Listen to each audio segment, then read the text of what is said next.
Welcome. I'm Erik Fleming, host of A Moment with Erik Fleming, the podcast of our time. I want to personally thank you for listening to the podcast. If you like what you're hearing, then I need you to do a few things. First, I need subscribers. I'm on Patreon at patreon.com/A Moment with Erik Fleming. Your subscription allows an independent podcaster like me the freedom to speak truth to power and to expand and improve the show. Second, leave a 5-star review for the podcast on the streaming service you listen to it. That will help the podcast tremendously. Third, go to the website, momenterik.com. There you can subscribe to the podcast, leave reviews and comments, listen to past episodes, and even learn a little bit about your host. Lastly, don't keep this a secret like it's your own personal guilty pleasure. Tell someone else about the podcast. Encourage others to listen to the podcast and share the podcast on your social media platforms because it is time to make this moment a movement. Thanks in advance for supporting the podcast of our time. I hope you enjoy this episode as well. The following program is hosted by the NBG Podcast Network.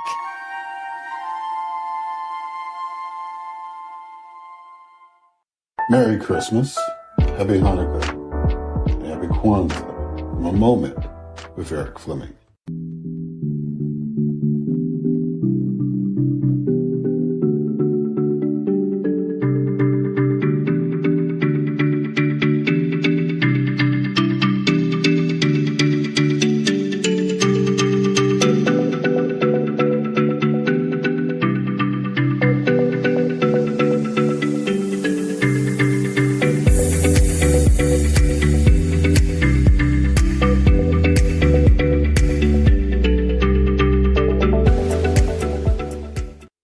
Hello, and welcome to another Moment with Erik Fleming. I am your host, Erik Fleming.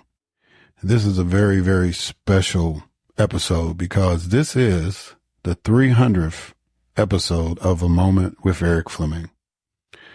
I did not imagine that me ranting into my phone after I was Ubering people about then President Trump would lead to 300 episodes.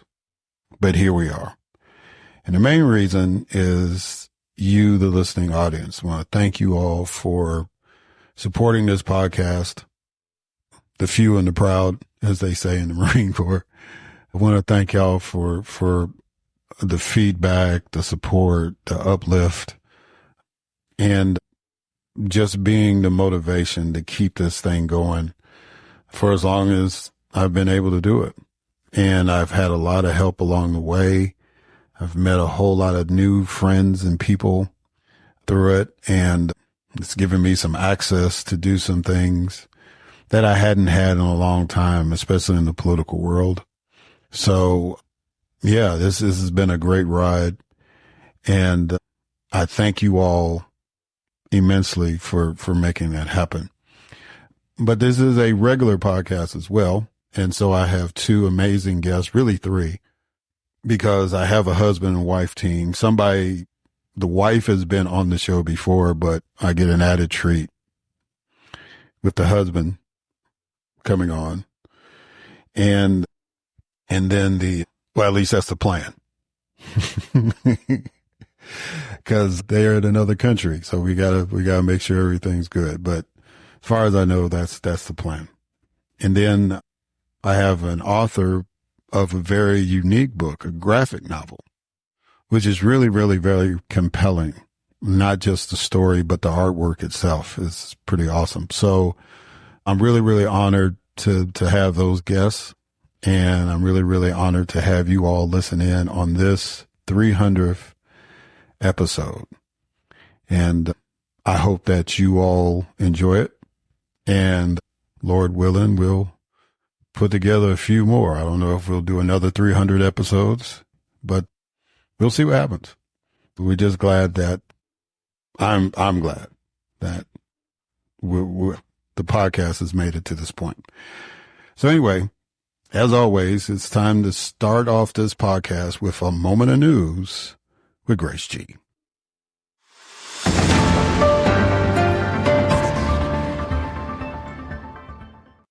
Thanks, Eric. And congratulations on recording your 300th episode. President-elect Donald Trump lost a bid to overturn his criminal conviction related to hush money payments. A Georgia appeals court disqualified Fulton County DA Fani Willis from further prosecuting Trump and his allies in their election interference case. President Joe Biden pardoned 39 individuals for nonviolent crimes and commuted sentences for nearly 1,500 others.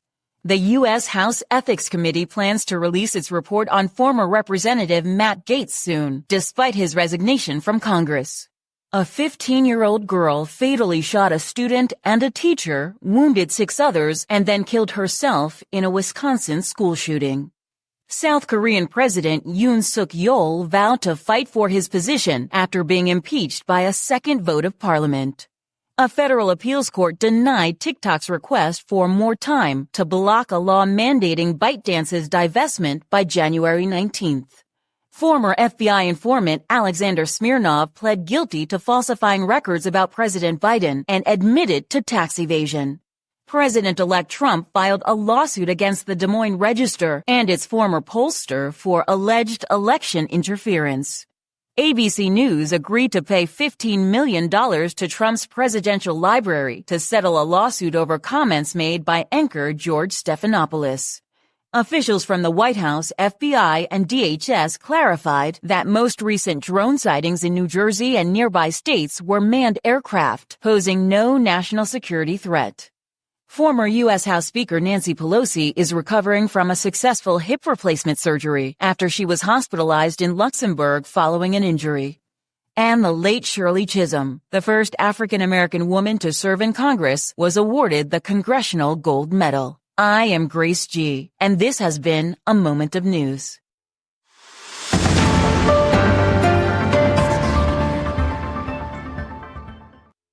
Thank you, Grace, for that moment of news, and thank you for the congratulations. This time that we've been working together has been special, and I appreciate how you've contributed and made this podcast better. All right, so now it's time for my first guest, and it's actually a bonus.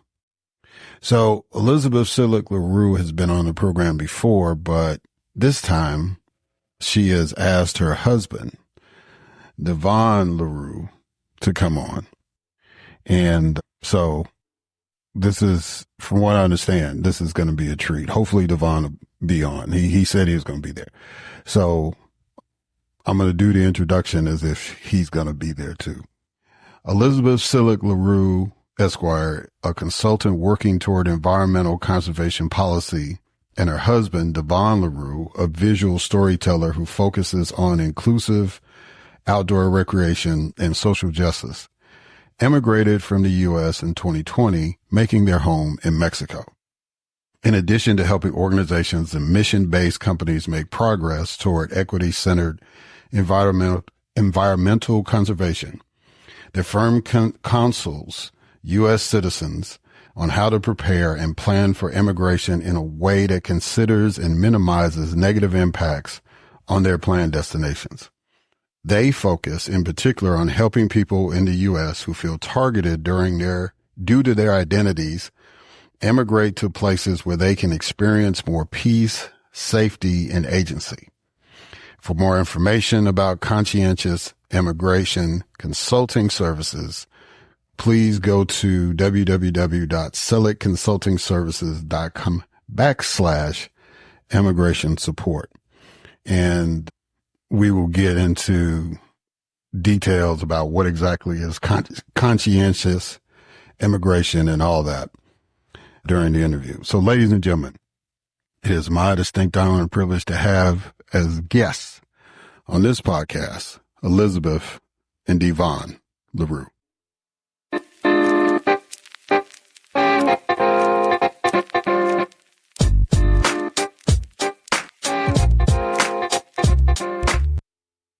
All right. Elizabeth Silleck La Rue. How you doing, my friend? You doing good? I'm doing well. How about you? I'm doing lovely. Feliz Navidad to you. Thank you. Back at you. And we Yeah, I'm glad you're on because we need to talk about some options for some people as we're getting close to the inauguration day. But I understand that you've got somebody, a friend with you that's going to help you with this interview today. Yeah, you could actually, yes, he is my best friend as well as my spouse and business partner. So yeah, my husband, Deevon La Rue, we call him Wes, is here joining me because we did this emigration journey together, and our family and our marriage and the composition of our family was a big driving force in why we left the U.S. So I figured it would be good for him to tune in, and I'm pitching rather, and talk about his experience with immigration. So go Thank ahead. you for having me. Oh, you want me to start now? Well, just say hi. Hello. Hello to everyone. All right, Wes. Well, it's an honor to meet you, brother. And I know that she's kind of the analytical one and you're kind of the creative one and stuff. So I know that's a powerful combination when y'all can work together and be in sync. And Mexico is blessed to have y'all. Wish y'all could have stayed here in the United States, but but we're going to talk about giving some people some options. So like I always do, we're going to break the ice with a quote. So this is the quote: "Your birthplace doesn't have to be your prison. Your passport is your power, and the future is yours to define." What does that quote mean, y'all? Ooh. What resonates the most to me is your birthplace doesn't have to be your prison. And I think that can even go for domestic relocation, right? Because I think that's something that, at least for me, growing up in New York in a, working class / poor environment, there was, over attachment, I think, to neighborhoods and communities, and particularly New Yorkers. We tend to be a little bit egocentric and think that New York is the best place in the world, and it's not worth going anyplace else. And, for a lot of people, it is a prison. And, in the international context of what we're talking about right now, where the United States is moving more toward, frankly, fascism, having been born there can absolutely feel like a prison. And specifically if you have identities that are being targeted by this incoming administration. So yeah, the that resonates a lot. Do you want to talk about the passport aspect of it? And Well, she's actually correct. The passport aspect of it for me was a huge door, that opened for me. And, up until 2021. 2021, I have never had a passport. Before that, I'd never been out of the country. I'd never been on an airplane. I've never experienced life outside of the United States, Florida to be specific. So it was definitely an eye opener, and it really opens your mind to the world around you, and you don't feel so stuck anymore. You're like, okay, so there is something, outside of this state. There's something outside of, this country. There are people, outside of where you are that are living it in a lot of ways better, and that was my interpretation of that. Yeah. Yeah. Yeah. It was pretty powerful when I pulled it up and I said, yeah, I'm going to throw this one at them. I think they'll appreciate that. So what is conscientious immigration? Yeah, thank you for asking that question. So I think I'll start with what it isn't. So, your listeners probably have a sense for the fact that throughout the world, United States citizens, when traveling, have developed a pretty poor reputation in the way that we approach being in other people's spaces.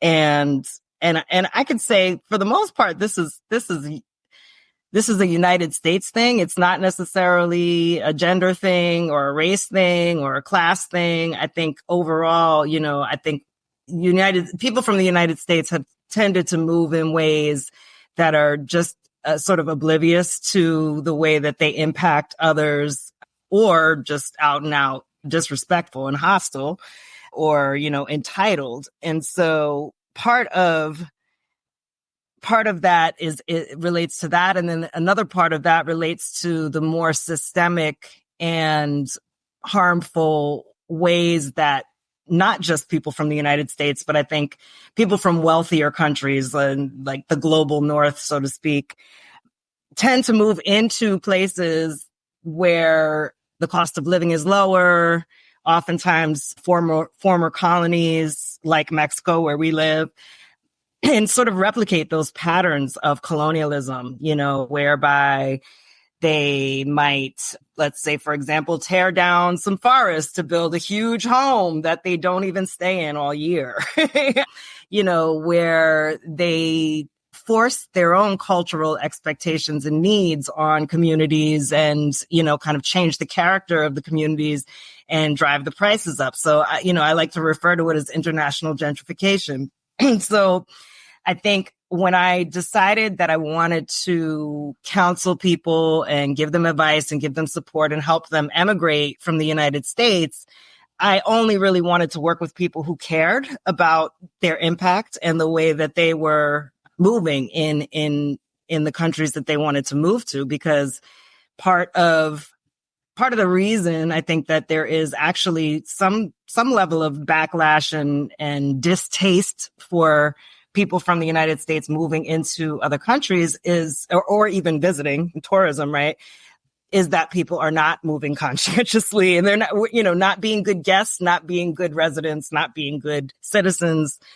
And so I really wanted to make sure that when the people that I work with moved to the new homes that they were targeting, that they were doing so with their impacts in mind, trying to minimize their impacts or minimize negative impacts and contribute and provide some sort of benefits. And I don't mean, building a factory and quote unquote creating jobs.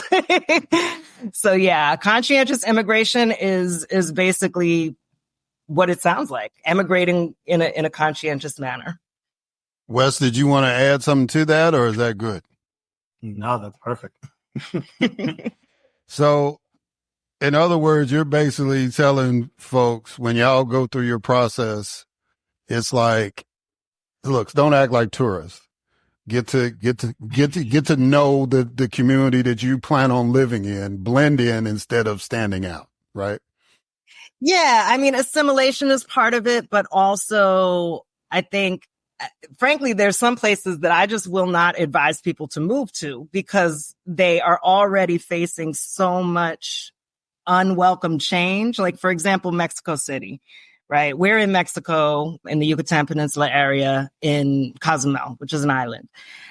But like Mexico City has seen a huge influx of digital nomads, quote unquote expats, retirees. And they have faced a really serious issue with skyrocketing housing costs. They already have, like really bad congestion in the roads. And then there's been some problems in terms of like changing the character of neighborhoods, all of the stores starting to cater to the expats and the retirees over the local people. And this is happening globally, right? But in the context of Mexico, like as a former colony of Spain, it's particularly sensitive. And so, when I talk to people and they're like, oh, Mexico City, I'm like, part of this counseling is actually, let's reconsider that, right? Is there some reason why it has to be there? Because if there's not a reason why it has to be there, then maybe don't add to the problem.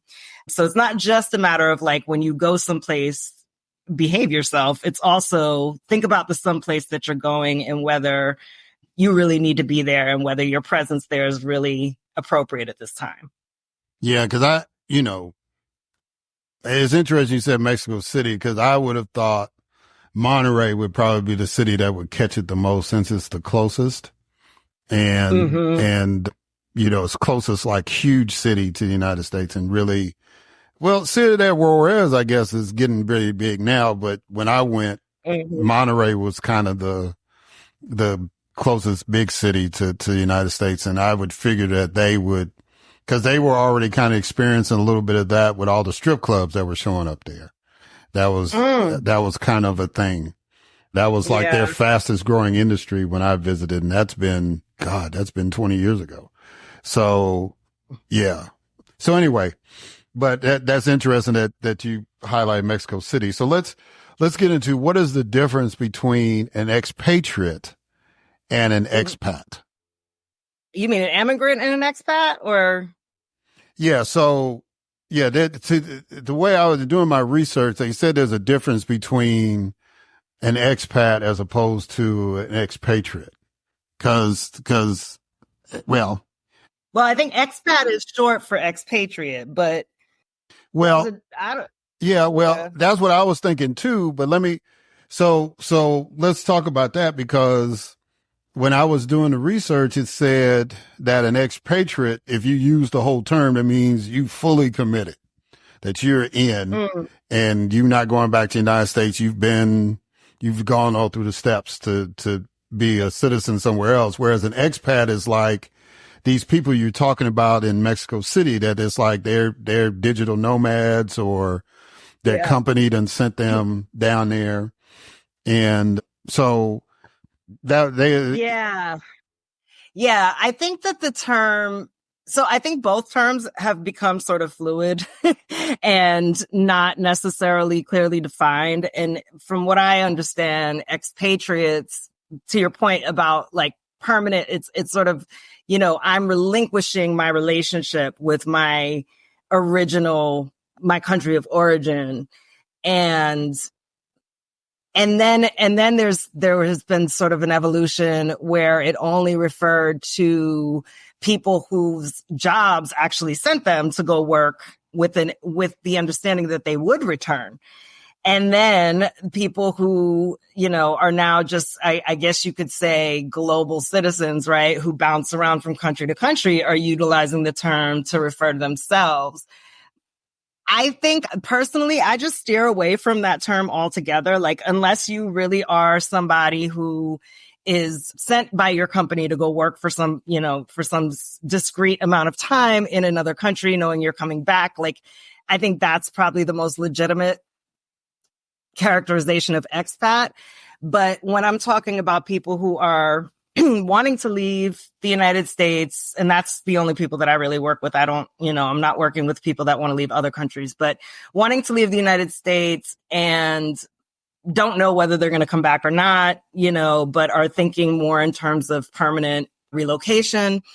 I talk about emigration because really, that's the way that I think we should be thinking about our presence in other countries. Because I think the way that the term expat has evolved, and a lot of people have written about this and talked about this, the way that people have been using the term expat is to differentiate themselves from immigrants, because immigrants, the term immigration, insanely somehow, the term immigration has taken on a negative connotation. And particularly in the United States, I think a lot of U.S. born people consider, like, sort of attach these characteristics to immigrants that they don't want to be associated with, right? Like some people fleeing, people that don't have a lot of resources. And so, I think it's just sort of an elitist way of differentiating themselves from immigrants. And so I don't really even deal in those those terms. Like, I talk about immigration, understanding that, people may not become permanent immigrants from the United States. They may go live someplace for a year and decide, no, this isn't for me. But nevertheless, like, for example, I'm never going to advise people to move someplace illegally, right? So when I'm talking about immigration, I'm assuming you're going to, get a visa if a visa is required and be there residing, whether it's temporarily or permanently, in compliance with the immigration laws and all of that. So, Yeah. I mean, I think the term expat will eventually sort of fall out of favor as people start to realize that it's not meaningful and it's really just elitist. I got you. All right. So what are the pros and cons to immigration? Wes, Wes, I want Wes to start it off because okay, go ahead, Wes. Since he's going to grace us. Well, shoot. I'm actually just going to go off the information we wrote. See, good news. We highlighted dignity, healing, enhancement or enhanced quality of life, and possible affordability. For me, the dignity part was or is a major factor in why I decided to join Liz in moving, and I tell people it's like, this was her idea. This wasn't my idea, but I saw the benefits of receipt or getting back what I basically had lost in the US. And that was a sense of manhood in a way, and also a sense of just being able to live without having to look over my shoulder. So, what being in Mexico has done and being around the people here and just getting to know, how people operate here, it's based on a lot of, what do you call it? Not factors, but good characteristics, not eye for an eye. Well, I was not going to say that, but it's very genuine. It's very genuine. And I feel that people aren't really trying to hold something over you. I haven't gotten that feeling. The healing part, I can actually get in water. That's been the biggest thing, is healing my skin and being able to set foot in the ocean, because we do ocean conservation where we do a coral restoration. So, it requires getting in the water. And me having eczema, if there is a bad flare up or, something that causes huge stress, whatever it may be, I can break out and I can be, itching all over, inflammation, and not be able to get in the water because it's just so uncomfortable. So it's dignity, healing, of course, enhanced quality of life. I mean, it's Mexico. It's, and it's island life. I didn't know I was going to become an island boy or be on island time. And it's a real thing. But the quality of life, I really couldn't imagine it being in the States.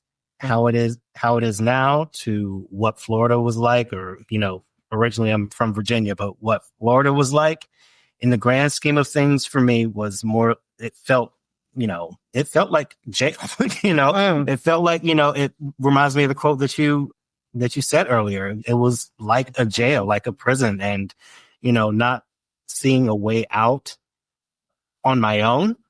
I just felt like, man, I'm just going to be stuck here forever. There is no option of leaving the state. There is no option of leaving the country.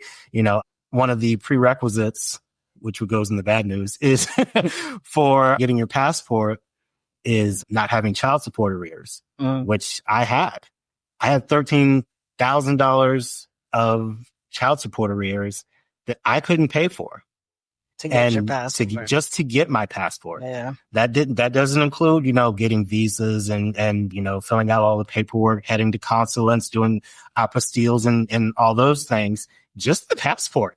So I was literally locked, I was literally US locked. And that was, man, that was really the biggest thing for me. Yeah. And well, I was just going to say, I wanted to add to the healing aspect, because Wes talked about his eczema, which is, definitely it's an inflammatory condition that is exacerbated by stress. And the healing part was huge for me also, because I still have anxiety, like generalized anxiety, but also like my anxiety would often manifest in like muscle spasms, right? So I had bad back, a bad neck. I mean, I was always hurting. I was always going to the chiropractor. I was just physically always hurting and in pain because of the stress. And that has been the biggest relief, I think. It's just like the ability to wake up every day and not feel like my amygdala is on overdrive and just, stress hormones flooding my body and tensing up and all of that. That's been the biggest thing, I think. Yeah. One more thing I do want to let him go ahead. I'm sorry. Well, I was going to say, one thing that we discovered is we no longer trigger each other's triggers. Yeah. We don't fight as much. We don't fight as much. I have anxiety as well. And, that would clash a lot in Florida just due to the amygdala.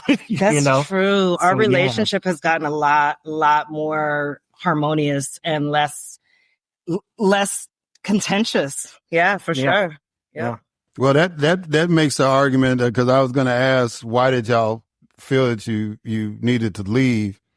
One of the things, and you've touched on that a lot in your writing, Elizabeth, and I encourage people to kind of go back and read that, because the one thing, if y'all remember, audience, from the first time I had Elizabeth on, we talked about the fact that she's in an interracial marriage.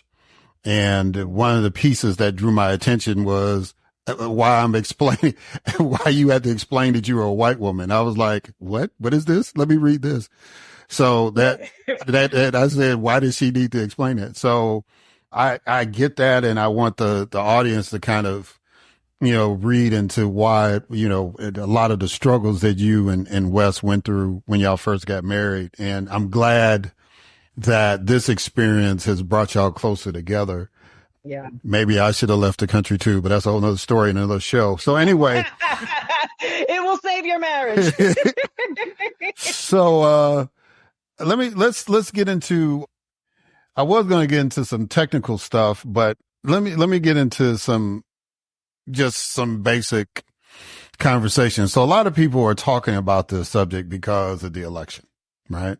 Mm-hmm. And some people have talked about it 8 years ago, and, some people kind of did it. And there's been some podcasts, especially some Black women who have gone on and they've done, documented their journey leaving the country and all that. But the question I'm going to ask you as experts in this field is, should someone leave their home country just because the person they wanted to win didn't win the election in their respective country? I think that's a very identity-based question. Should somebody do it? Look, I'm of the mind, I come from immigrants, right? Like, I'm of the mind that everybody has the right to migrate if they choose, and they shouldn't have to really necessarily explain it to anyone. So that's the perspective that I'm coming from. Like, sure, yeah, why not? But whether it's actually like imperative, and whether it's a matter of safety and health and, really emigrating because where you are is no longer really tenable, I think really boils down to identity. And I have clients, most of my clients for Conscientious Immigration Consulting Services have been either queer, Black, or both. And I do have clients that are not any of those things, right? But, because maybe they're Jewish and they're living in a very MAGA-centric territory, or, different factors. But most of the people that have contacted me and that I'm working with are people that are high up on the list of those who will be targeted by this administration. And so if that's the case, yes. Like, if you can.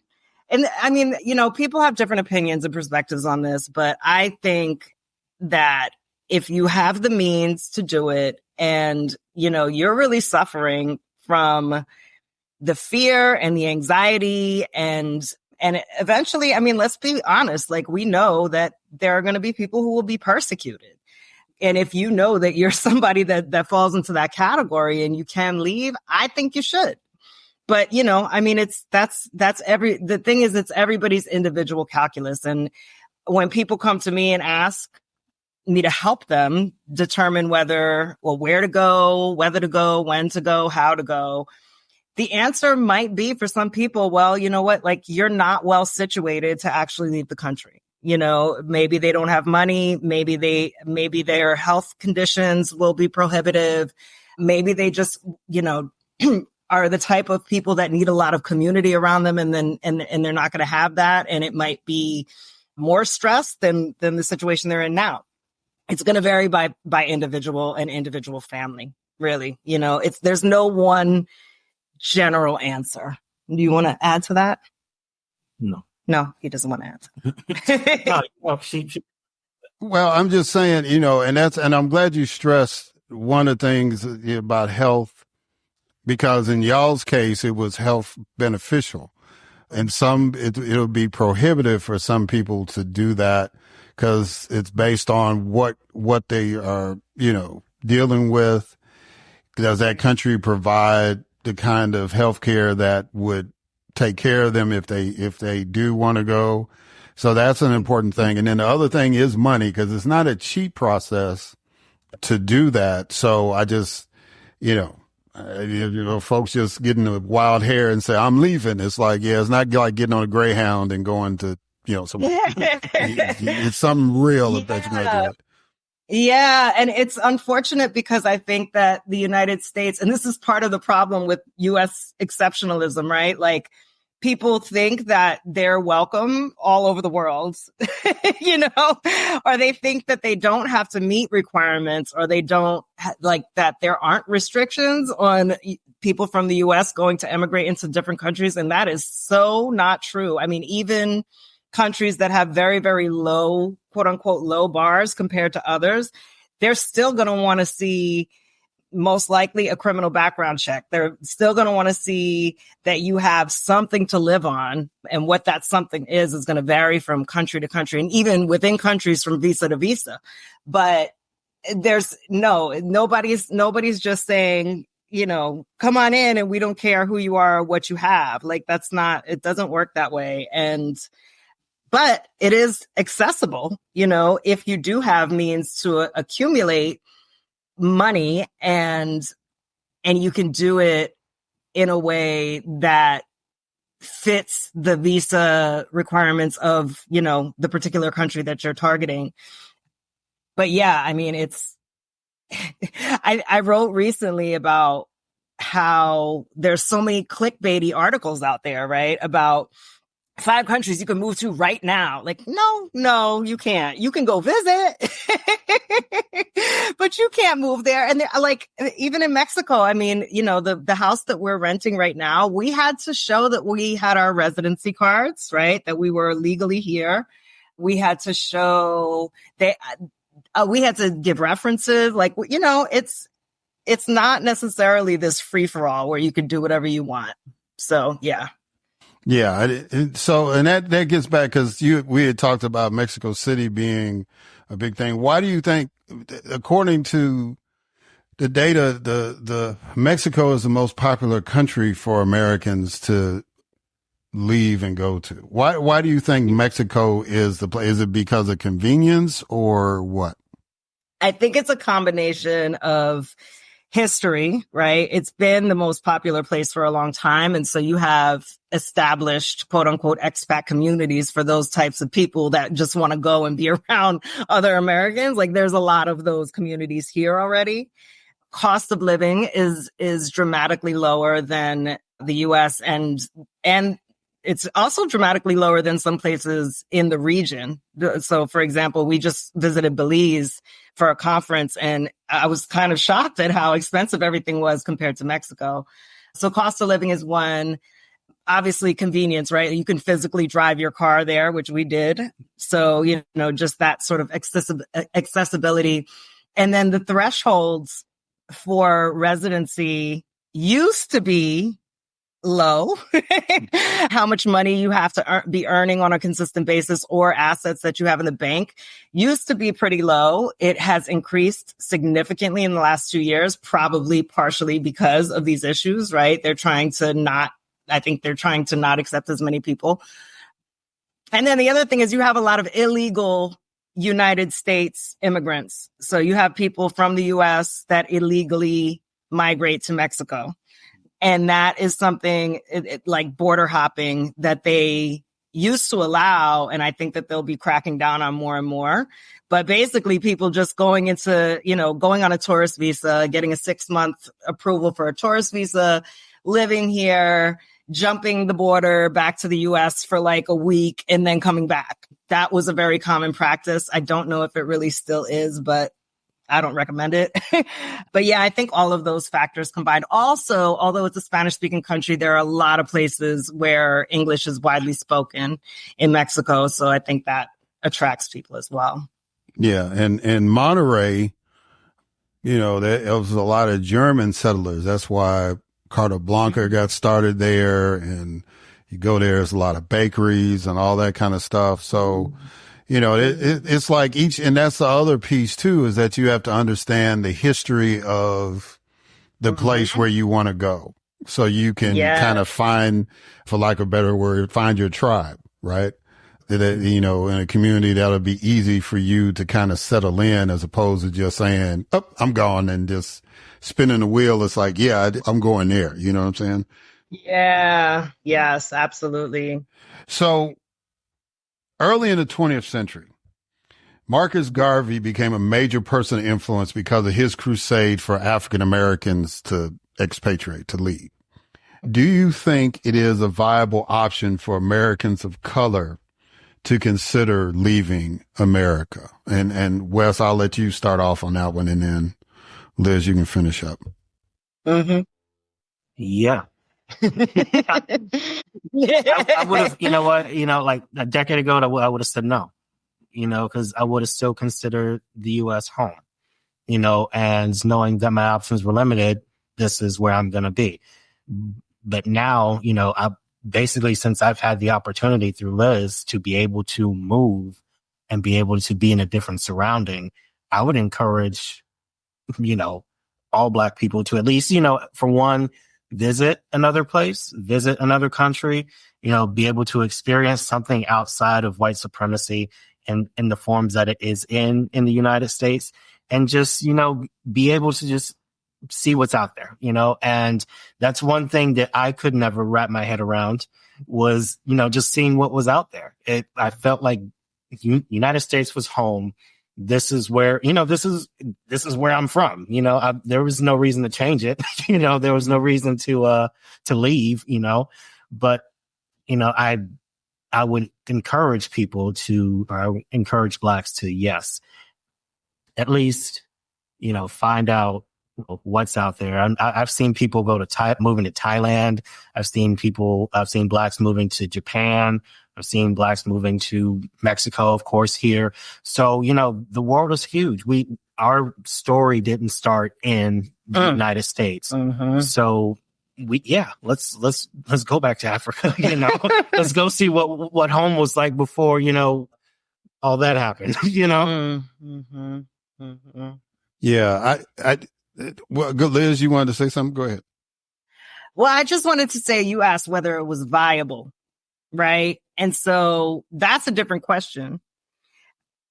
And I think what is sad and frustrating, for me as a person who's providing, support and services and advice to people looking to leave, is that the lack of generational wealth and the impacts of that particular type of white supremacy that exists in the United States create barriers, right, for people to leave, for people to be resourced enough to leave. I mean, when you talk about, the disparate impact of the criminal justice, quote unquote, justice system in the United States, that, you're going to have more people that have convictions because of that system, and therefore will get denied, when they run a criminal background check. So I think, that's the part that I'm not going to say it's not viable, but I think there are more barriers. And yeah, I mean, and those are the types of things that I would like to help people overcome, right? Is to find the pathway, even though the barriers are there, find the pathway and go to the right place for you. That's the other thing. We just, when we went to Belize, we were there with a couple who are awesome. A Black couple from, well, I don't know where exactly they're from, but oh no, he's from DC, but they live in South Carolina. And they're looking to move to Belize. Like, they are in love with it. And, they're like 100%, they know they want to move there. And just seeing like the hope, and the like, and then talking to them after we both came back from Belize, and like hearing the sadness in her voice about being back in the US and, being cold, being back in the thick of the drama, it's like, wow, it can transform your life in a beautiful way, but it is a challenge. It's, there are barriers. So that leads us to this point in the conversation where you and your husband have set up this consulting service to help people make a conscientious decision to leave the United States. So talk to the audience about the services you provide and how people can get in touch with you through that service, and anything else you want to add to that. Yeah, sure. So the services that we provide are variable depending on where people are in their journey. So far, and we just launched this in January of 2024. So, we're fairly new, but so far it's been a lot of people that are essentially wanting at the stage where they're not sure where they want to go. And then that's usually the biggest challenge, is deciding where you want to go. And you can't start doing really anything until you know where you're headed, right? So a lot of what I've been doing with people is getting a feel for their particular individual circumstances, because everybody's are different, right? How much money they have, how they earn their money, what their medical issues might be, what their identities are. So this is actually a really good point that I want to mention, actually, because like Wes said, let's go back to Africa. But, if you're a queer couple, right, then I'm not going to tell you go to Ghana. I'm not going to advise you. And you probably already know that you shouldn't, but your identities are hugely influential in where you will be safe and where you will be accepted. Your religious identity, gender, race, disabilities, whether you're a family with children versus an individual, like all of these factors are really, really influential in what's a good decision. So when I meet with people for that initial consult, it's basically gleaning all that information about who they are, what they need, what they prefer, and then helping them narrow down options for what might be a good destination for them. And then from there, once they are like, okay, this is what I want to do. I want to go to this country, this city. I want to pursue this type of visa based on what I have, my income thresholds, my resources, all of that. And sometimes your age is influential, right? If your retirement age, you might qualify for a particular visa. If you're under 35, you might qualify for something else. So figuring out what people will be eligible for, and then helping them to design the plan, because you need a plan. You need a plan with a timeline and milestones. And like, for example, if you are emigrating and your visa requires that you submit a background check, a criminal background check, it has to be, depending on where you go, for example, Spain, it has to have been conducted within the past 6 months. So if you're not moving until next year, you can't get your background check now. It's not going to be any use to you. So you need a plan. So constructing the plan, laying everything out in a spreadsheet of what dates you need to be doing X, Y, and Z, how much money you need to be amassing, and all of those little tasks that come in between. That is the type of thing that we help people with. And not everybody needs that, right? Not everybody needs that help. Some people are highly organized and they manage big projects and they don't need it, but a lot of people do need it. And if they don't have somebody putting that all together, they don't really know where to start. So that's like our big bulk offering, right? Is actually walking people through that process. And then the other piece is helping them to identify the resources they might need on the ground. So I always recommend especially for getting housing, that you connect with somebody on the ground who can actually either a real estate agent or somebody that can facilitate to make sure you're not getting scammed, right? Make sure that like that there's actually a property available and that it's actually costs what they're advertising it for. And immigration lawyers, because I'm not practicing immigration law. So, you know, if I can look at a situation, look at the consulate page and determine, okay, you should qualify for this visa, but then they have complications and little, you know, different aspects that might interfere.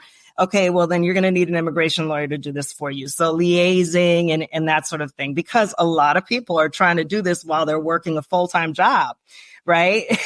So they don't have time to do all of this. It's a lot. So basically kind of holding people's hands through the process. And then there's the emotional aspect, you know, because it can get overwhelming. It can get discouraging. And so just kind of like supporting people through that emotional stress and discouragement and keeping them focused on making the thing happen. You have to take the steps to make the thing happen. It will not happen on its own.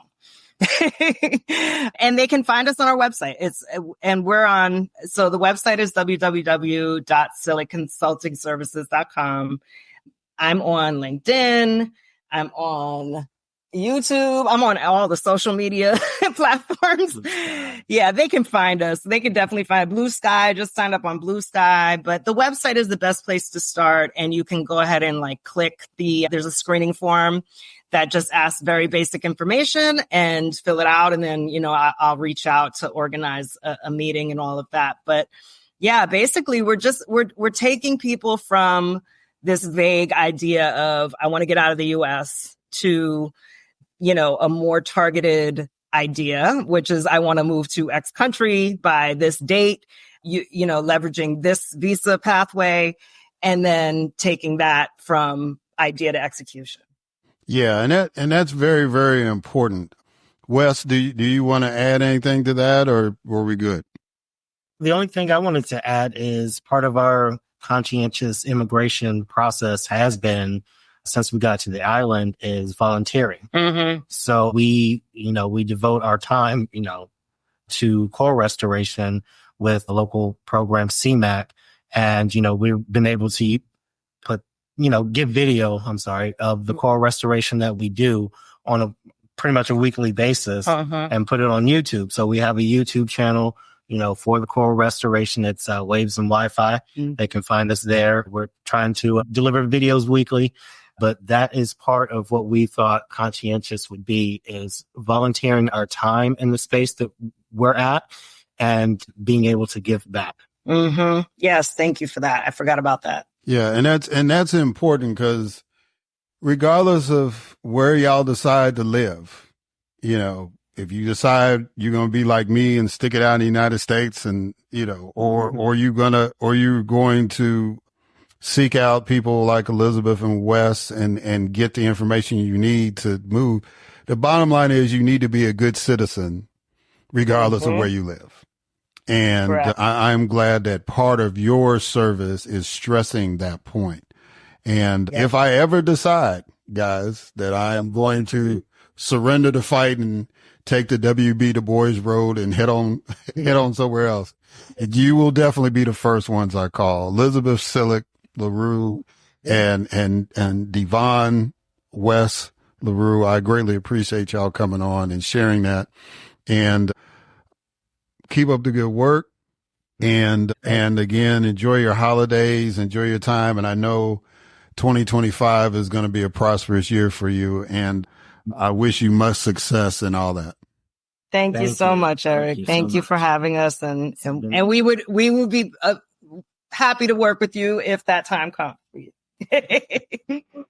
All right, guys, we're going to catch y'all on the other side.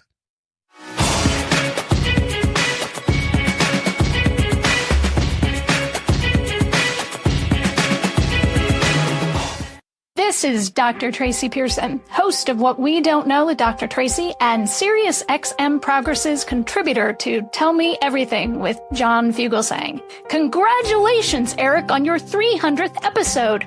What an incredible achievement. You are one of my favorite podcasts to be on and listen to. Here's to a healthy and happy 2025 and to many more thoughtful episodes. Well done, my friend. It's been a real pleasure being on your show, Eric, all these years. It's a fantastic show. I think the thing I like about it best is you and the way you approach the conversation with respect and insight. I think your experience as a public official brings a real substance to the conversation that's desperately needed in today's dialogue. So I'm hardly surprised the show's a huge success. Can't wait to see it continue to be a success and really go about trying to figure out why things are happening. Not just what's happening, not just the latest news clip, the latest factual nugget, but the root cause of why things are happening. We need it, and we're thankful for you. Keep it going, and congratulations. This is Leonard Young, founder of MBG Podcast Network. And Eric, I want to congratulate you on 300 episodes of A Moment with Erik Fleming. Your unwavering commitment to amplifying Black voices in politics and leadership has inspired and informed so many, including myself. This achievement is a testament to your dedication, your passion, and the impactful conversation you bring to the table. So here's to 300 episodes of excellence, and we're looking forward to another 300 episodes of excellence on the MBG Podcast Network.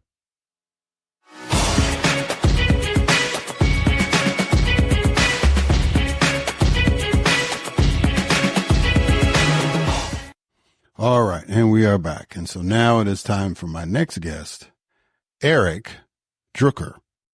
Eric Drooker's drawings and posters are a familiar sight in the global street art movement, and his paintings appear frequently on the covers of The New Yorker. Born and raised in New York City, he began to slap his images on the streets as a teenager. Since then, Drooker's reputation as a social critic has grown, and has led to countless editorial illustrations for The Nation, The New York Times, The Progressive, and etc. His art is in the permanent collections of many museums, including the Whitney Museum, the Museum of Modern Art, the Brooklyn Museum, and the Library of Congress. He lives in the San Francisco Bay Area. His first book, Flood, a novel in pictures, won the American Book Award, followed by Blood Song, which I understand soon will be a major motion picture. His new book, the graphic novel Naked City, was recently published by Dark Horse Books, and that's the book we're going to talk about, along with some other things. So, ladies and gentlemen, it is my distinct honor and privilege to have as a guest on this podcast, Eric Drooker.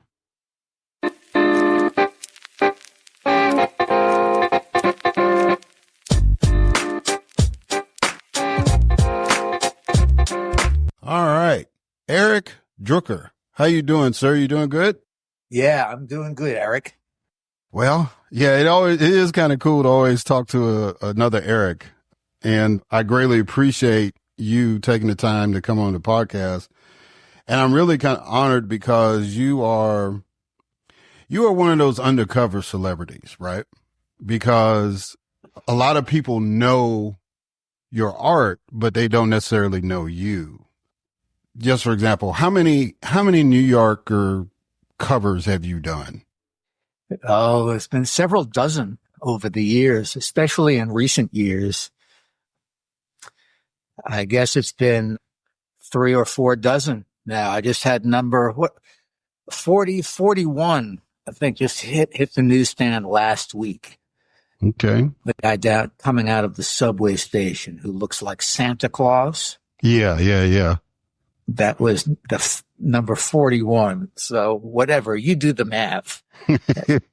At least 3 dozen. Well, they accumulate over time. And wherever I live, I'm living on the West Coast now, but I'm still fixated on New York. When you're born and raised in a place, it never really gets out of your system. Oh, I agree. I grew up in Chicago. And so, when I got to go to the convention this year, it was like, oh my God, it was just memories and catching up with family and friends and all that stuff. It was pretty cool. Yes.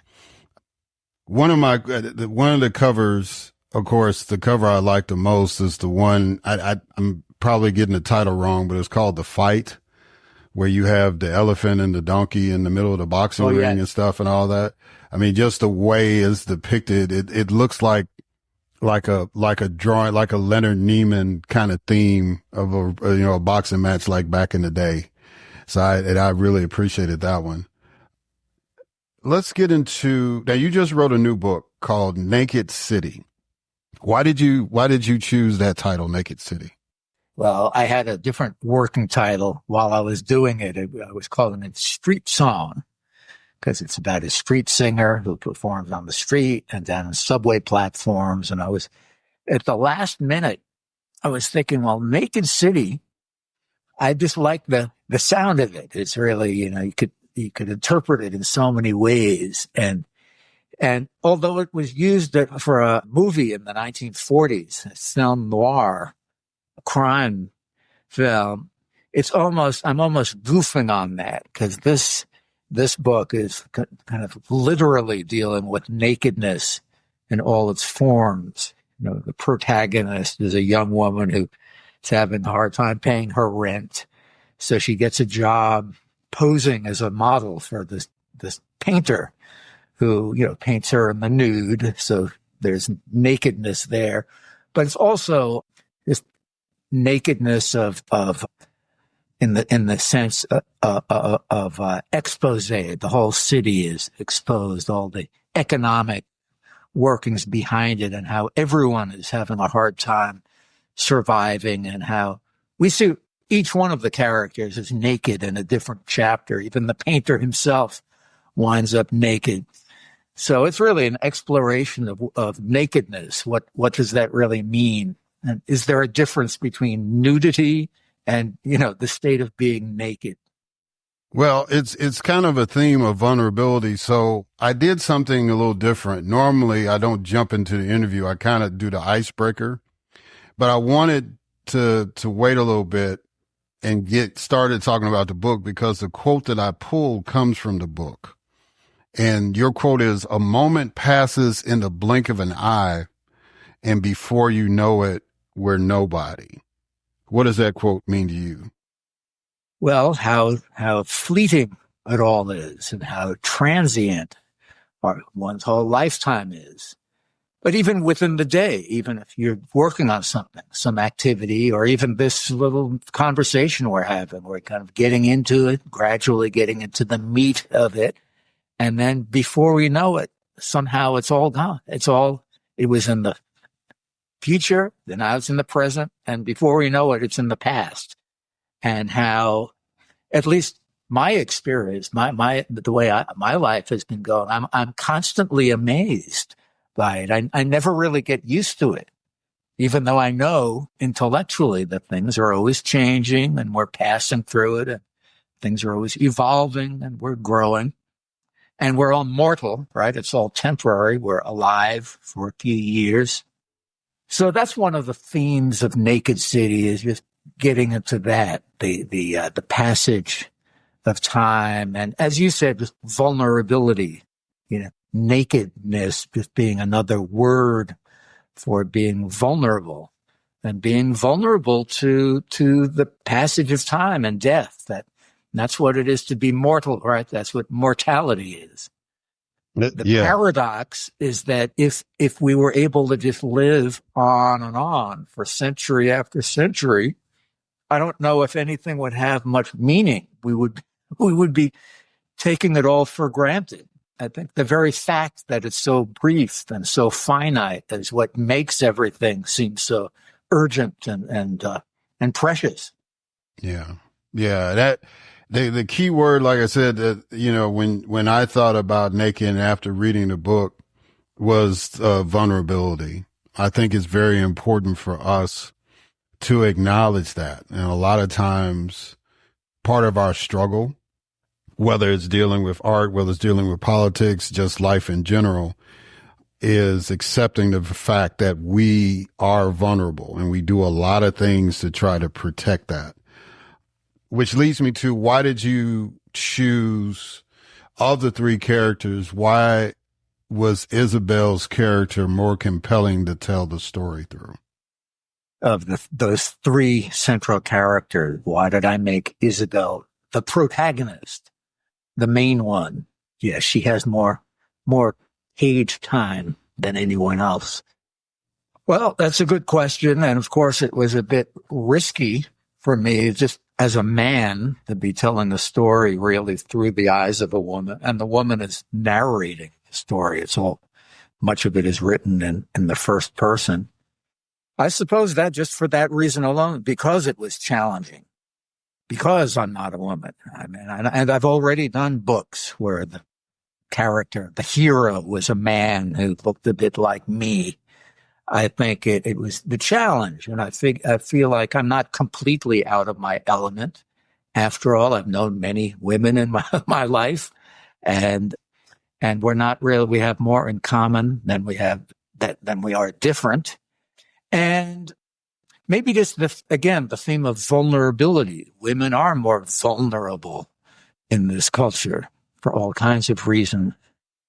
She's going through this transition, and it's not clear at the beginning. We see her on the first page. She's hitchhiking. She has her thumb sticking out, and she's hitchhiking because she wants to go to the big city.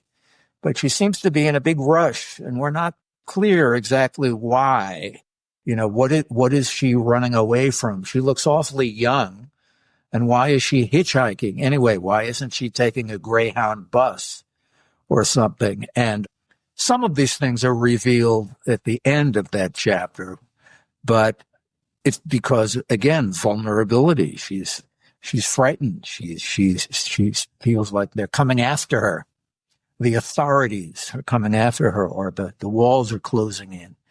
And she's not even sure if the ICE police are coming after her or paying any attention to her at all. Is it all in her head? Or, is she documented or not? She doesn't know. All she knows is that her mother was from Mexico, and it turned out wasn't born in the U.S. and was then deported. But she doesn't know. She thinks she was born in the U.S., which means if you're born here, you're in like Flynn, right? But now, with this election, are we calling it a re-election? I guess it is a re-election. Yeah, technically it's a re-election for him, yeah. He's talking about, well, we may have to deport even people who were born in the U.S. He's kind of floating that idea to see how that goes over.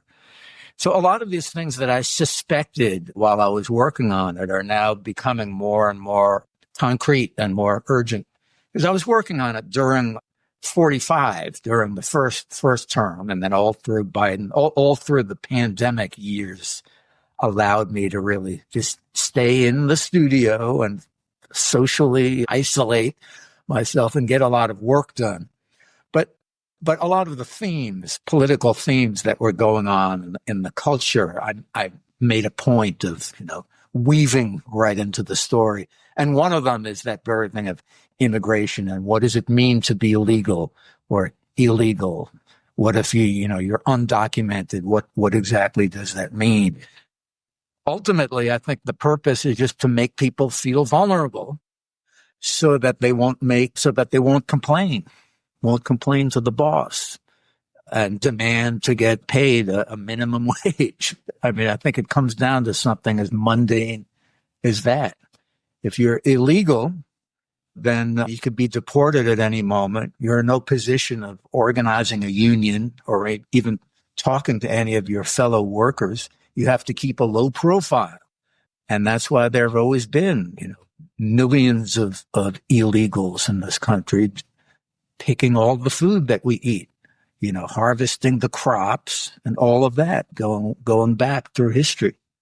So anyhow, Eric, these are things that I guess are on many of our minds, and it's hard to really process them in a way that's not going to just overwhelm us or fill us with resentment or anger.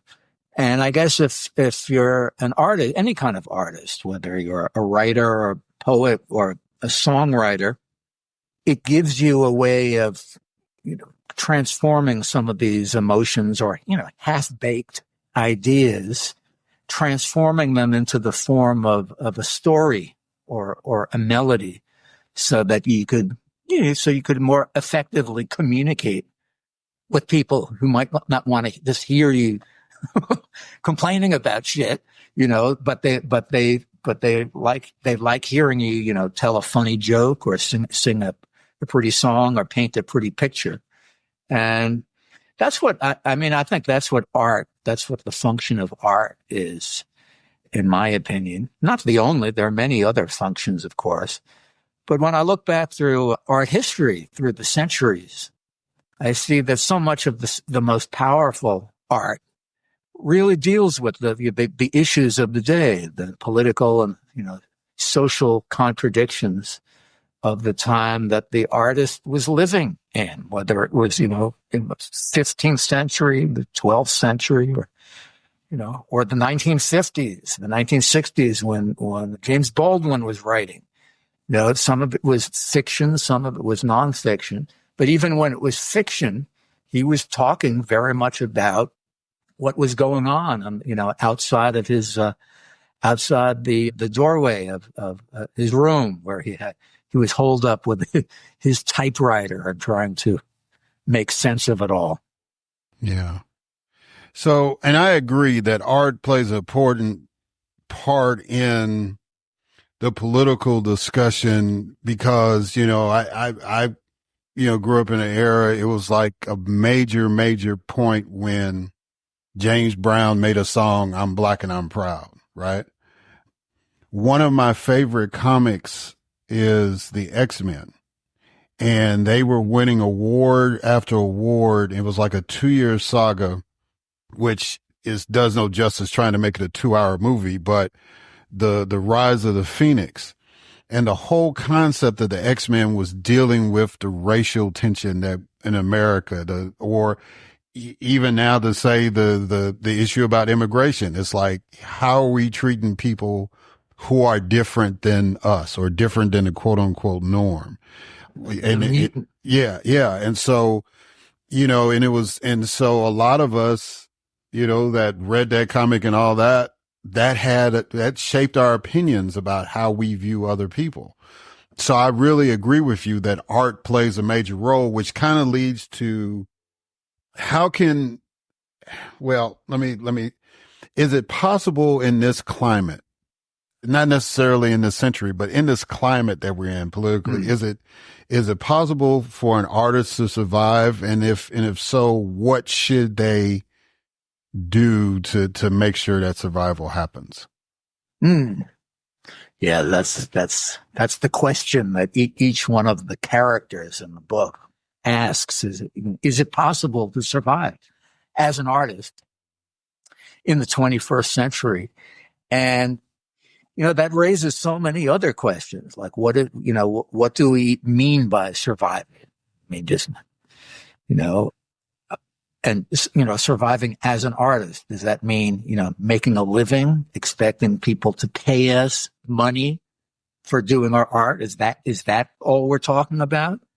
Or is it talking more about just surviving with our souls intact, our creativity intact? Because I see when I look around, most of us seem to have that beaten out of us pretty early on, especially in recent years. I mean, I think we're in this kind of very dangerous era now with the rise of, just even the internet and social media and all these things where people are spending so much of their time.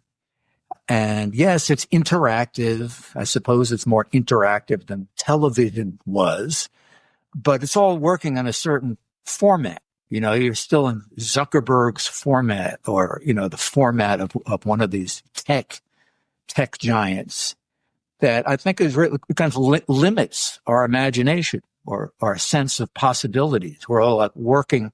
It feels like we're working on a smaller and smaller canvas. And has this technology really delivered on the big promise of giving us that it's supposed to just give us more leisure time?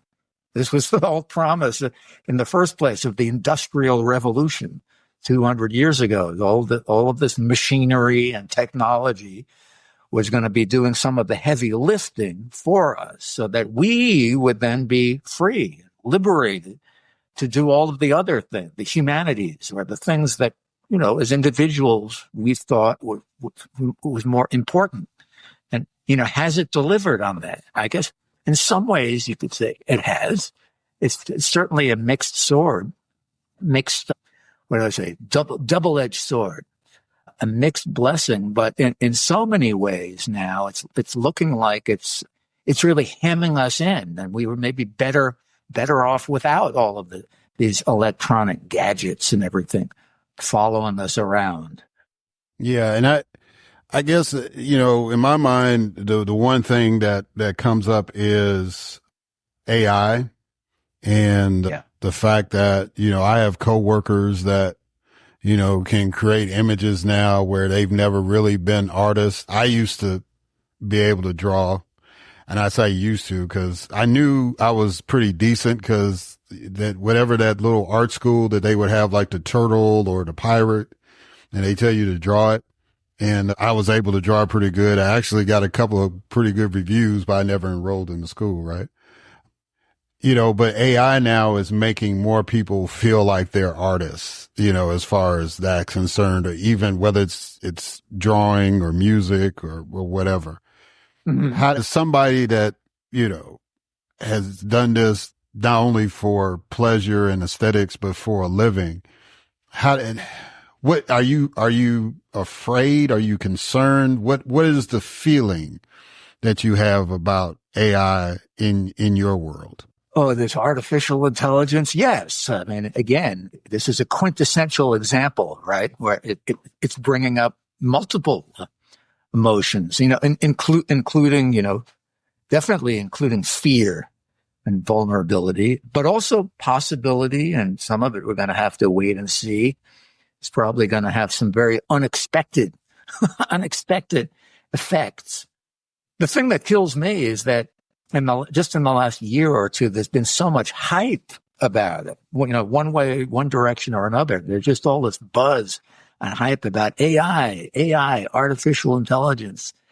And I just think that, well, for a visual artist, I feel like we're already reeling for the last couple of centuries. We're reeling from this earlier technological breakthrough called photography that did a lot of visual artists out of a gig. Even though we don't like to admit it, that was a game changer. Just photography itself, never mind AI. But what everyone is admitting about AI, I mean, all the experts that's saying, yes, it's potentially could be very dangerous. We just don't know. We don't know yet.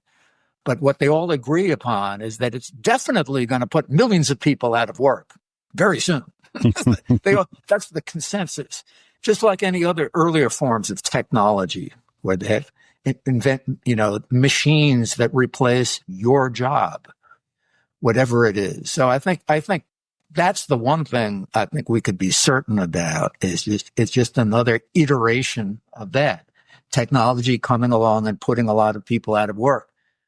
And simply being put out of work wouldn't be the worst thing in the world, especially if it's some repetitive, mind-numbing job, like most jobs are. But if that's the only way you're going to be able to make Benjamins and be able to pay off your landlord and be able to pay for food and everything like that, and your government isn't, coming up with a plan B or a plan C to help you make it through the day, then yes, all of us are finding ourselves in a very precarious, very vulnerable situation indeed. Well, speaking about government, one of the things that always comes up, it seems like when a Republican administration is the National Endowment for the Arts or Humanities. That's funded by federal dollars, and then you have the Corporation for Public Broadcasting that's funded in a great deal by federal dollars. And it always seems like the conservative viewpoint is to take money away from that for whatever reason they conjure up. And I just think about all of the artists that are supported by the National Endowment. What would that mean to a lot of artists if that funding is cut? And what else do you think government should do to support the arts? Yes. Well, all this, a National Endowment for the Arts, all of these things, of course, have been cut down and whittled down to where we're just kind of fighting about the crumbs now. There's not that much government support of the arts in this country. In other countries, even poverty-stricken countries in Asia, Mexico, they support their artists. All throughout Europe, they believe supporting artists just because artists are workers and workers need to eat food just like everybody else. I think in our culture, there's this archetype of the starving artist, that the true artist doesn't really need to eat food or something like that, or deserves to eat food, should be, always have the begging bowl and should have to sing for their supper. I think we see it just even in elementary schools when there are cutbacks, economic cutbacks, when the government, whether it's the national government or the local government, says, "I'm sorry, we're low on funds," as if we're supposed to, believe that there's not enough wealth in this country. And so we're going to have to be making some cutbacks. What's the first thing that they cut back on? Right? It's never math or writing or even, things like that. It's always the arts. That's always the first thing. So that's sending out a message to us when we're children. It's teaching us that, the arts are not really that important. These are just, these extra. This is just the gravy that we can give you, and then we could take it away. And you don't really need these things to live. So I think that's something that we're taught over and over again in this country from early childhood, that's something it's really an extra. It's like saying, you don't really need, sex. Oh yeah, that feels good, but you don't really need sex to live, as long as we give you enough food and water, but look, treating these things as if they're not just part of someone's life, part of a balanced life. And that art, when we talk about art, the arts is really, these are just forms of communication. That's the way I see arts, whether it's visual art or writing or poetry. These are forms of communication. Of course, governments, whatever governments now, or ancient governments or futuristic corporate governments, they're always going to be a little bit nervous about people having different languages or secret languages or means of communicating that the government can't control. But they always want to be able to control not only the media, but, and what's said and, what the parameters are for speech, when are you out of bounds? But they really want to control the entire format of it.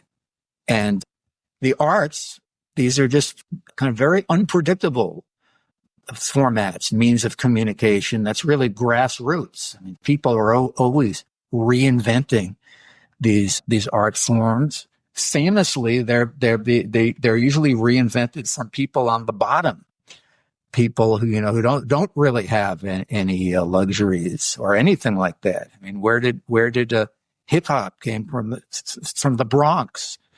So many of these art forms, if you trace their lineage of music or visual art, it's out of desperation. People needed to be creative and inventive out of necessity, as the phrase goes. Yeah. So I hope that answered the question a little bit. Well, yeah, I mean, it reminded me, I have, I guess as a confession for those people who didn't follow my political career, but when I was in the legislature in Mississippi, we created a Mississippi School for the Fine Arts. I go on record as being the only legislator to vote against it. And my argument was what you were highlighting, the fact that we are taking arts away from the schools. And now we're going to create a school. Where are we going to get these kids from? What is the criteria? It's like if you're literally have schools that don't even have a piano in the school, let alone a band or a choir, where are these kids coming from? If they're going to be coming from these privileged households and all that stuff, that's going to deny the opportunity for people in my district to be able to qualify and go, because if they don't have those same advantages, right? Mm-hmm. And I challenged them and I said that if you commit to this, then you are going to commit to this for a lifetime. This is not, well, we're just going to do it for a little while and if we can afford it. And I told them, even though I may be the only one to vote against it, you should have seen it was a spectacle. You have people quoting Shakespeare and you just imagine legislators doing Macbeth on the floor. But if you're going to do this, then you're going to commit to it for life. And if you try to do it, I'll be the first one to challenge any kind of cuts to this program. And sure enough, 2 years after they passed it, they tried to pass a thing where, well, we might need to cut back and all that stuff. And I got on the floor and I guilt tripped them. And I told them, I said, I told you, you always say that I'm crazy, but I told you that this day was going to happen. And I promised you that I was going to fight against it. And needless to say, they didn't get their money cut and they've been thriving on their own ever since. But that's always been the battle, in that, we just lose track of a commitment that we have to make sure that people, when they say they're going to support the arts, especially in government, that they follow through on that. So let me get to my last question for you. Mm-hmm. What can individual citizens do to better support art? Well, it's such a broad question. I suppose I would have to say that it really starts at home and in the communities and how we raise our children, and just the kids in the neighborhood, and making sure that they have places to go. That they aside from just a room with a big TV screen in it, that they have places that they can go. That's a quiet space that may have a shelf of books over here and some graphic novels over here.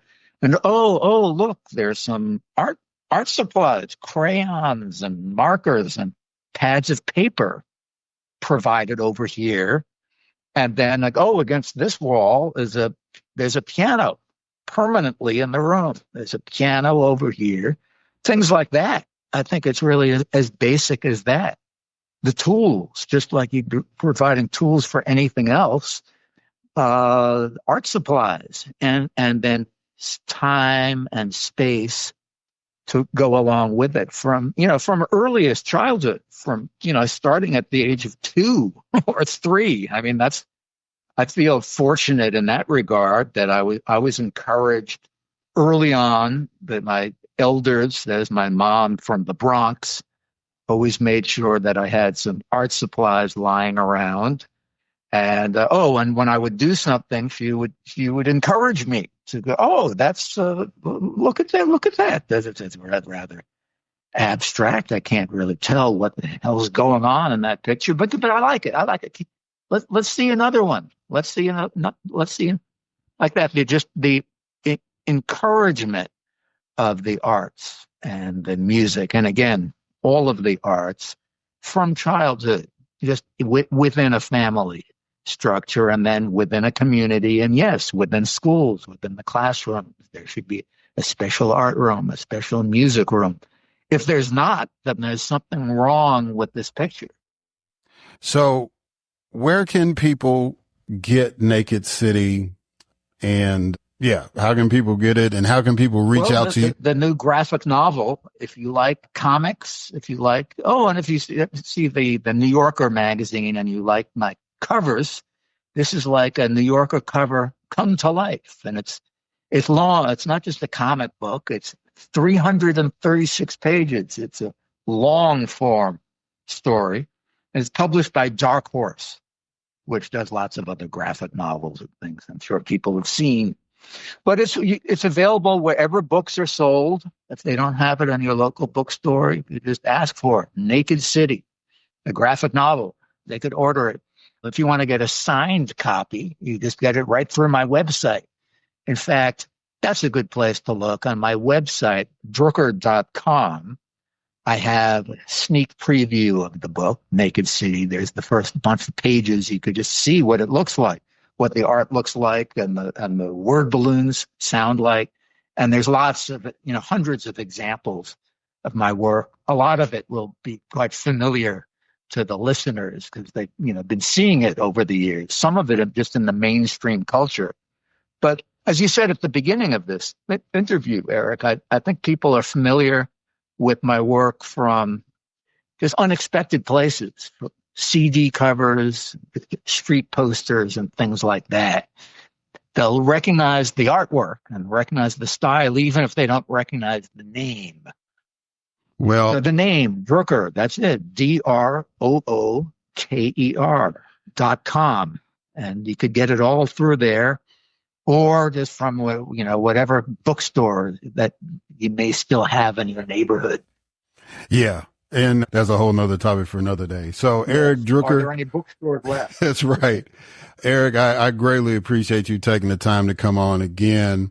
Likewise, Eric. I was very, very riveted by the book. The artwork is awesome, but the storyline is very compelling too. And that's a great combination for any graphic novel. So I congratulate you on putting that together, and I wish you much success on that. And again, thank you for coming on the podcast. Thanks so much for having me today. All right, guys, and we're going to catch y'all on the other side.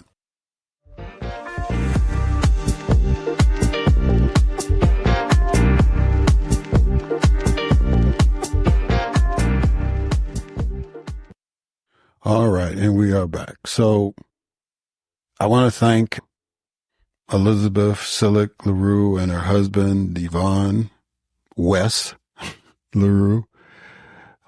I greatly appreciate them taking the time out to come on and talk about an issue that a lot of people were saying out loud. But I hope after the interview you understand that it's more than just a whim. If you seriously are thinking about leaving, there's some steps, and you need to talk to some people and know what they're talking about. So Silleck Consulting Services is probably your best bet. And then Eric Drooker for coming on, very insightful guy, very, very aware of what's going on in the world. And again, Naked City is a nice read. It'll make a nice gift for people because of the art.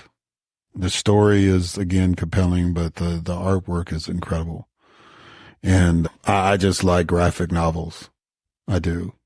So I'm really glad that he took the time out to come on this special episode. And the lady who helped make this interview with Eric and others said she couldn't record anything for me.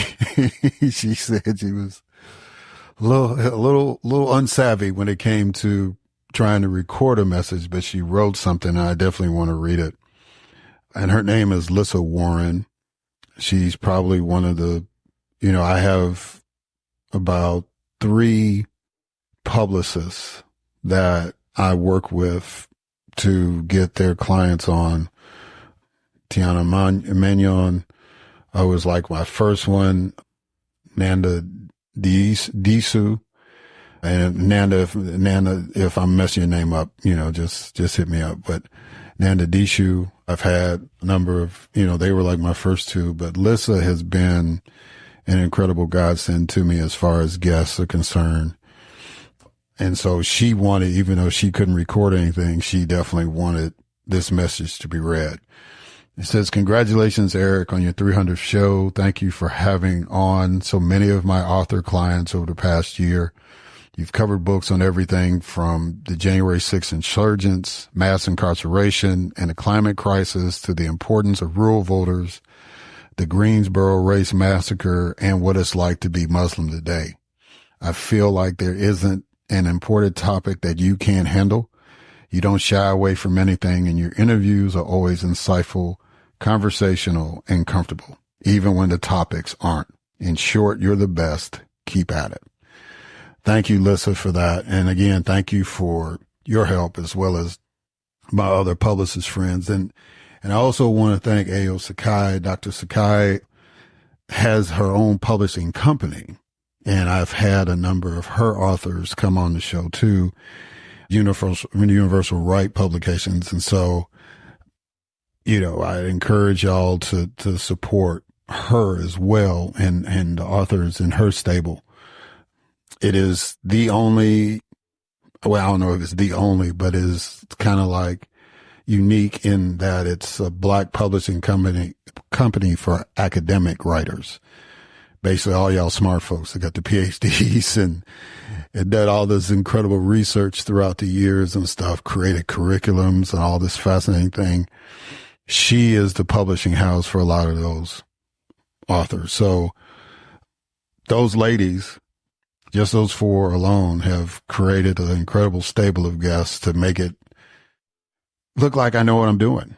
And outside of my hustle and trying to secure people, and now being part of the MBG podcast network, shout out to Leonard Young for reaching out to me and giving me this opportunity, and the podcast an opportunity for an even bigger audience. It's been a fun ride. To all of my friends I went to college with that subjected themselves to cover all the podcasts, people I've met in Mississippi politics, and then just the new people who, graciously accepted the invitation and came on. For all those people that I've watched on CNN and MSNBC, for them to take the time out to acknowledge that I exist and give me the respect due to be a guest on the podcast. I thank y'all for that. It's been an incredible ride, and I'm hoping that the ride will continue for a while. It seems like we're going to have a lot of content based on the way the last election went, and 2026 is going to look crazy. 2025, even though there's not that many races out there, just the first year of a new Trump administration, just the first year to see how long the bromance between Elon Musk and Donald Trump continues. Which one of these confirmation hearings succeeds, right?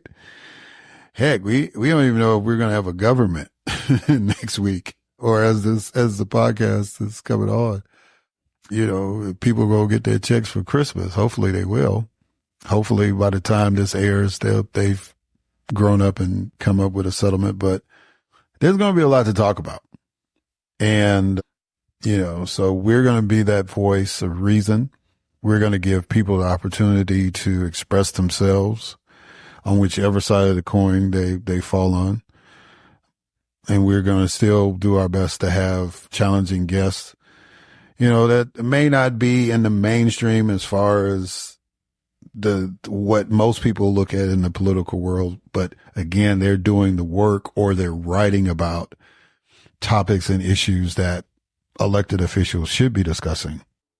But, it's like I've already gotten some commitments from previous guests coming back on, and it's going to be timely.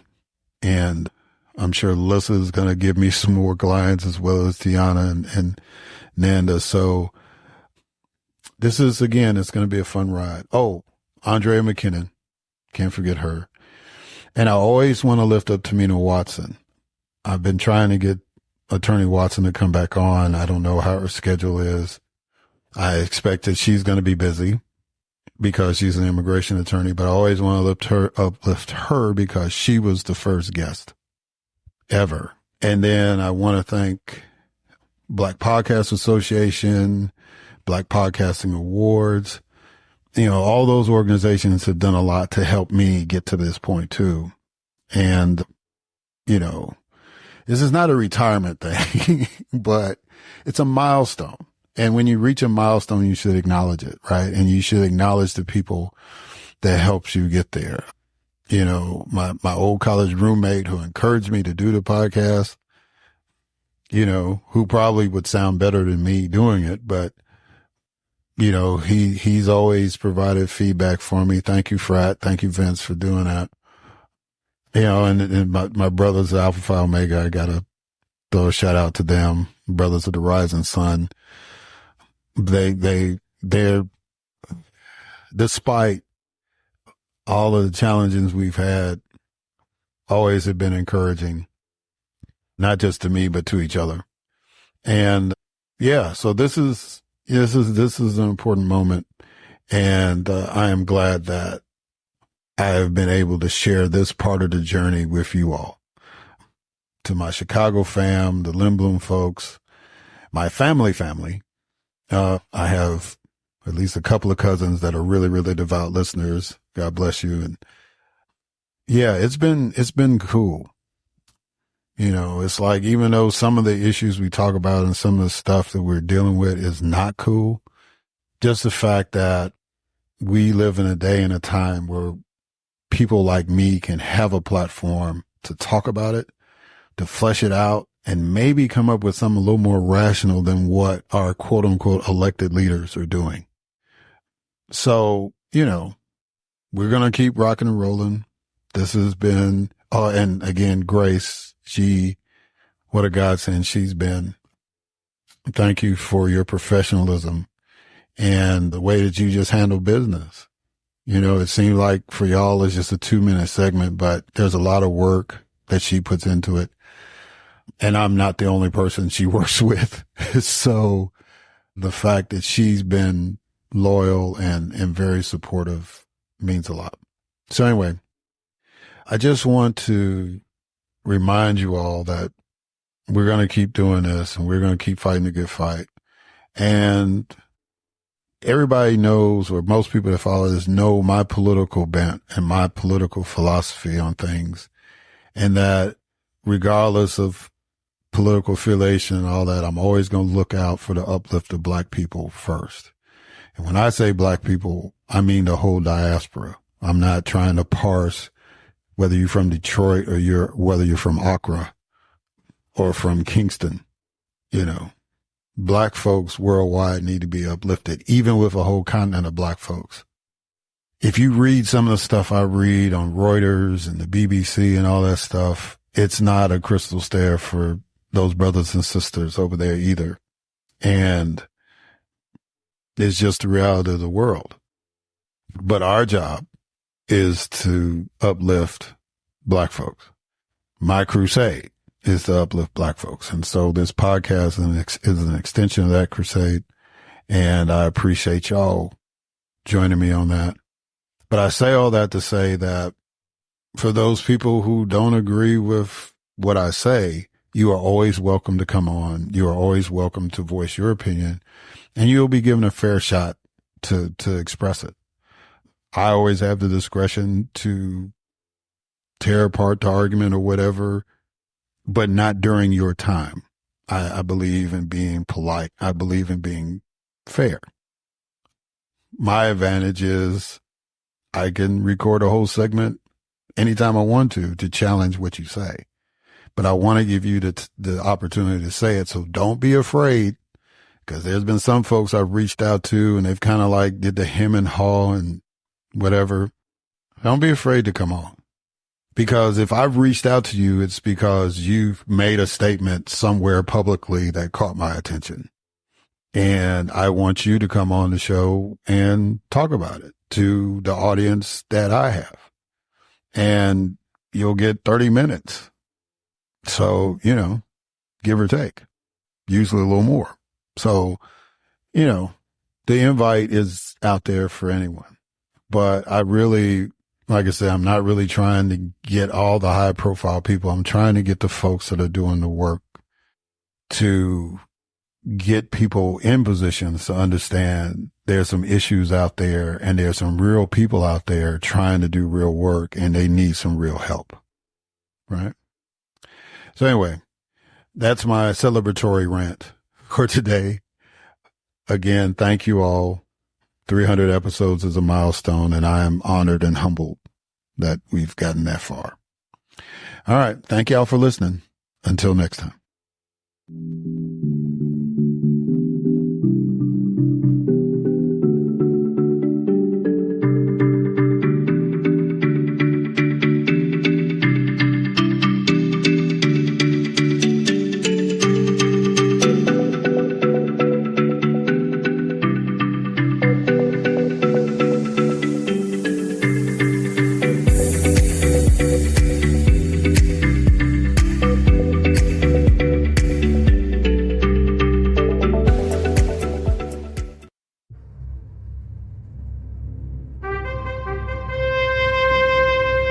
NBG Podcast Network.